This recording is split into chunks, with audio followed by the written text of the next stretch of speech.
السلام عليكم ورحمة الله وبركاته. مدير الأمن العام أبرز المخالفات المرورية التي يعاقب عليها القانون. دشن مدير الأمن العام من المخالفات المرورية إلكترونيا أبرزها القيادة على أكتاف الطريق وتجاوز قياس أوزان وأبعاد مركبات النقل. أول حاجة مخالفة السير على أكتاف الطريق، هي من أكثر المخالفات استفزازا. هو بيقول حيث تلتزم بمسارك النظامي ثم تجد من يزاحمك مستخدما كتف الطريق ويتبعك الآخرون، يتشكل مسار إضافي ويسبب زحام ويعطل المسار النظامي، لأن جميع المخالفين هيقتحموا المسار النظامي في نهاية الطريق. يعني هم بيمشوا ورا الغلطان في الأول وبعدين في النهاية لازم هيجتمعوا مع بعض، فطبعا دي من أكتر المخالفات. تاني حاجة مخالفة تجاوز قياس أوزان وأبعاد مركبات النقل، دي من أخطر المخالفات.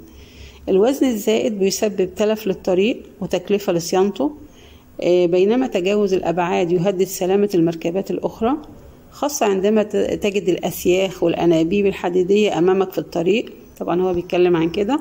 وتجد سيارات النقل المحملة بالأحمال المرتفعة اللي ممكن تتساقط في أي وقت، وكمان بتسبب ثقل زائد قاتل عند وقوع أي حادثة لا قدر الله.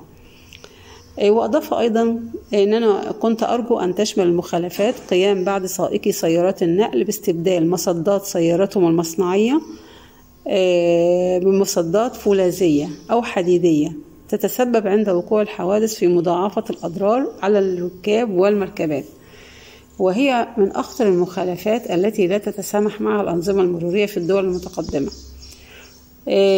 ويتبعها قيام بعض سائقي المركبات الأصغر بتركيب مسامير السحب في مصدات سياراتهم طول الوقت، مما يسبب ضرر بالغ عند الاحتكاك بالسيارات الأخرى، بينما يجب أن يقتصر استخدامها عند الحاجة. هذه المخالفات موجودة وليست جديدة، لكن قد تساعد على تطبيقها بشكل أوسع. وأضاف أن المخالفون لا يرضعهم غير العقوبات ليظهروا احتراما لحق الطريق وحقوق وسلامة السائقين والركاب الآخرين. طبعا عنده حق في كل الكلام ده، لأن أرواح الناس يعني مش لعبة على الطريق، وربنا يحميكم جميعا، وإلى اللقاء. السلام عليكم ورحمة الله وبركاته.